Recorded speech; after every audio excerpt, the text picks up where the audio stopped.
The owner of Target Roofing misused COVID relief money and will be sentenced in exactly 3 months.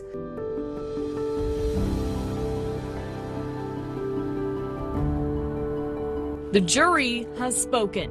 Casey Crowther, owner of Target Roofing and Sheet Metal, is guilty as charged.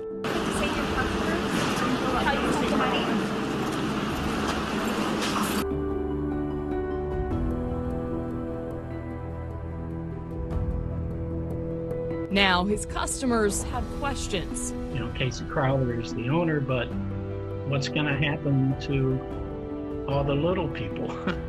So I called Crowther and he agreed to answer questions. He told me his customers have nothing to worry about. They're in great shape, he said. It's a large company. That trial was for one person, and that was me, and not them.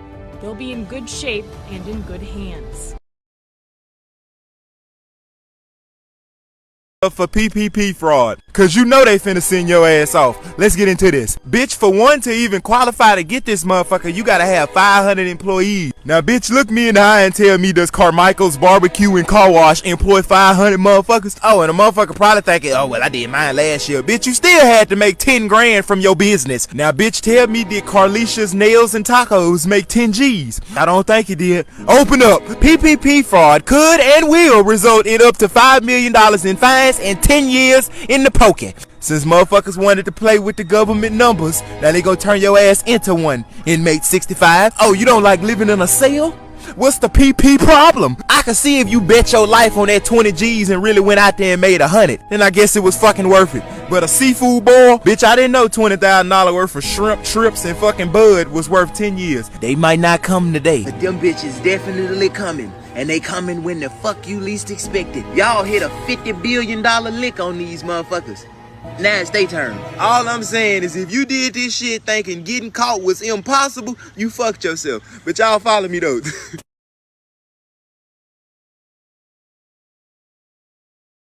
And we're talking about in Georgia alone. Justin, all the data on who receives these loans is publicly available. We've been looking through it and looking at some of these companies that are registered with the Secretary of State and don't have an online presence. We wanted to find them and ask them a simple question. What does your company do? Turns out that wasn't so simple. I'm trying to reach Money Ain't a Problem Entertainment. Oh, Alexa. Okay. Is that you? No, it isn't. He's at work.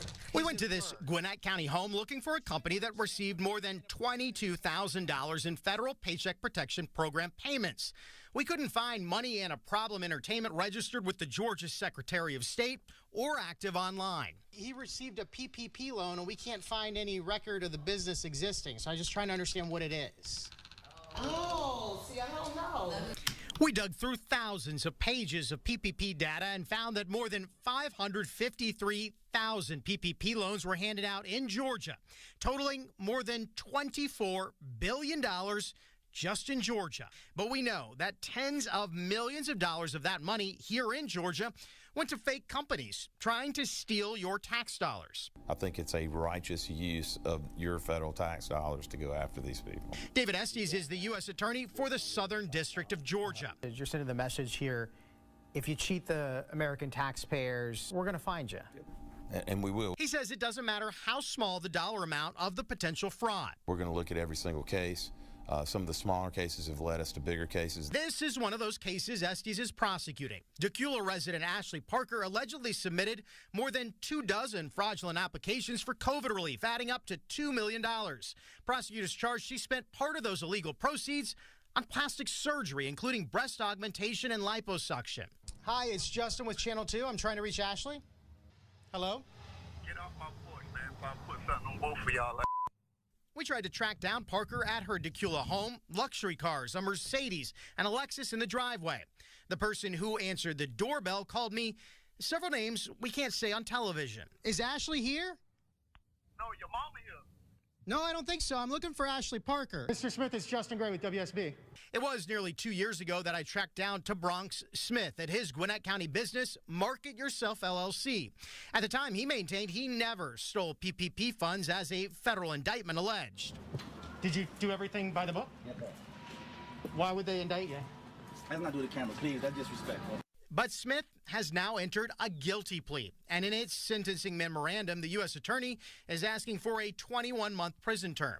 So what about Money and a Problem Entertainment? No one associated with Money and a Problem is facing criminal charges, but we still can't find any signs of a business or employees earning paychecks. The woman who answered the door promised to go get the owner of Money and a Problem to answer our questions. So we waited and waited. Okay, he's not here. We never heard back from Money and a Problem, but this summer, President Biden signed bills extending.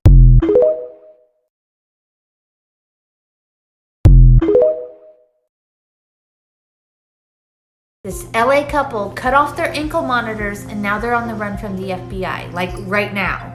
So let me get you caught up. They took at least $18 million, says $21 million here in fraudulent PPP loans. Remember those? Those were meant for businesses who were struggling because of COVID. So they set up a web of fake businesses and secured 151 payments of COVID relief money. And what did they spend it on? Several homes, jewelry, and luxury goods. It's not just the two of them either. Richard is the leader of a group of 6 who include his friends and family. So how did they do it? Starting back in March 2020, they used stolen identities to set up bank accounts for many shell companies. With the fraudulent companies, they had fake payroll, forged tax returns, and they used all that to apply for PPP loans, which they got approved. How'd they end up on the run? Well, back on June 25th is when they were found guilty of the scam, but then there's another court hearing for sentencing. The prosecutor said Jonathan is a flight risk and he should await sentencing in jail with no possibility of bail. Jonathan's attorney argued, no, it's fine. He can be at home as long as he wears the ankle monitor, then he can't go anywhere. He said if he wanted to flee, he would have done it already. The ankle bracelet makes it impossible. The judge decides that he can wait in his $3.25 million home instead of jail for sentencing. And here's the kicker. Yes, they did buy that house with their stolen PPP money. Now, just last week, they asked for a 6-week postponement on their October 4th sentencing date. At that point, prosecution is like, hey, they're going to make a run for it. They have access to millions of dollars in stolen money that the government hasn't reconfiscated yet. So the judge did deny their 6-week postponed request. But, as I mentioned in the beginning, yeah, they're on the run. They did run just like prosecution said they would. The FBI tweeted about it on Tuesday, but they believe that the couple cut their ankle bracelets and ran on Sunday. They also said they are now considered fugitives. Where in the world could they be? Anywhere. FBI says they have international ties as well as local ties, so they're not ruling anything out as to where they may have fled. Also, a source says they have 3 teenage children who did not flee with them. Also, this isn't the first time they've been convicted of fraud. They were convicted of mortgage fraud in the past, but they didn't get any prison time. I don't know if we're going to get an update on this anytime soon. They have millions of dollars and are on the run. That's where the story ends as of now. Oh my God. As neighbors in this Florida suburb sipped their morning coffee today, Josh Edwards was led away in handcuffs. His father, Evan, following soon after. According to a 6-count federal indictment, Josh Edwards lied on an application for a PPP loan back in April 2020 to keep the family's Christian ministry afloat during the pandemic.